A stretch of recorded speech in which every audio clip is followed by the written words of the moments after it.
Déjà de plein pied dans les préparatifs des Jeux paralympiques Tokyo 2020. Le rêve de Charles Tangana est d'y participer et de glaner quelques médailles. L'objectif il est clair. Vous savez, quand on arrive à ce niveau, pour moi c'est l'apogée. Donc quand je vais aux Jeux paralympiques, c'est justement pour faire le podium. Parce que, voyez-vous, le parasport camerounais n'est pas encore connu de par le monde. Quand les pistes conventionnelles ne sont pas disponibles, c'est dans un espace comme ce parking du stade omnisport Amadou Ahidjo de Yaoundé que l'athlète, son guide et l'entraîneur national des déficients visuels s'exercent. Le coach nous soumet à un entraînement qui justement nous permettra d'être toujours au top des tops. Je découvre Charles au JAFAF, comme ça en 2011. C'est là où je m'intéresse un peu à lui. Et je comprends que c'est un monsieur, déjà de par son morphotype, alors c'est de la gardeline tout fait. Il est volontaire, il est déterminé, il a la niaque, il a le fighting spirit et tout, il veut vraiment les résultats et tout. Et puis vous savez, chez nous, ce n'est pas toujours le bienvenu qui veut les résultats. Et il veut ses résultats, mais il a beaucoup de peau de banane. Et déjà son handicap qui n'est pas un avantage pour lui. La vie qu'il ne fait pas de cadeaux, il ne peut pas s'en sortir avec la récupération alimentaire. C'était pas facile. Cela dure plusieurs années et porte des fruits. Le jeune homme de 29 ans a déjà glané une vingtaine de médailles. Plusieurs fois champion du Cameroun du 100, 200 et 400 mètres T11, les athlètes à l'acuité visuelle faible, Charles Tangana a su s'imposer aussi sur la scène internationale.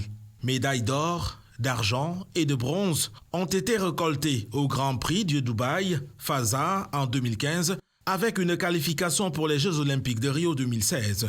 La médaille d'argent au deuxième meeting d'athlétisme de Marrakech au Maroc, la liste est longue. Elle dévoile le côté multisport de Charles. Charles pratique aussi du football. La sélection nationale du Cameroun et lui ont décroché une médaille d'argent à la Coupe d'Afrique de Cécifoot tenue à Douala en 2015. La pratique du foot est l'un de ses souvenirs avant de contracter la cécité. Je pratiquais déjà le sport bien avant. Il faut dire que je jouais au football. J'étais gardien de but. Quand je perds dans la vue, il faut dire que ça n'a pas été facile quand vous avez été habitué à vous mouvoir et puis subitement, beau matin, vous vous retrouvez dans le noir. C'est vraiment difficile. Moi, j'avais déjà perdu espoir. Je ne pensais pas que je pouvais encore pratiquer du sport.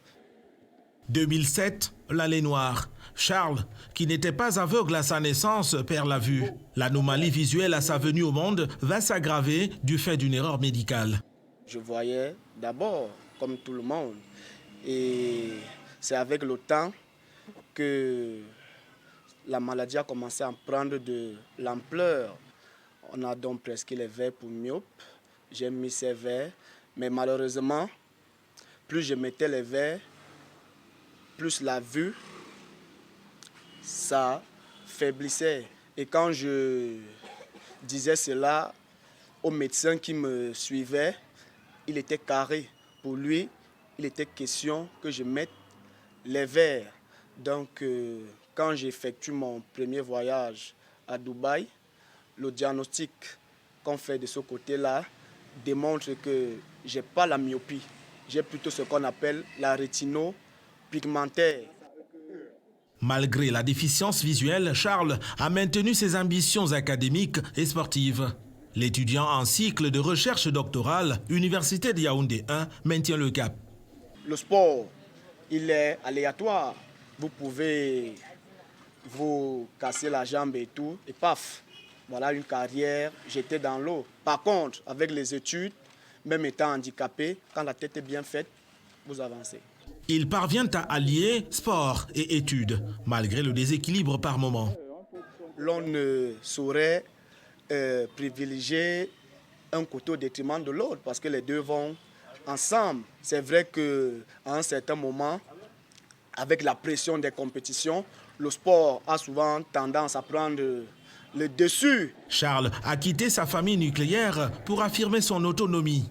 Une orientation du Comité national paralympique en soutien de l'athlète. Pour que je sorte du cadre familial, il a vraiment fallu que je dise à ma mère qu'écoute, voilà, c'est pas parce que je suis aveugle que tu vas penser que je ne peux pas évoluer de moi-même. Je suis un homme, après tout.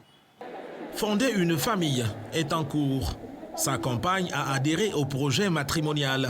Elle est son guide à son domicile du quartier Ekounou à Yaoundé.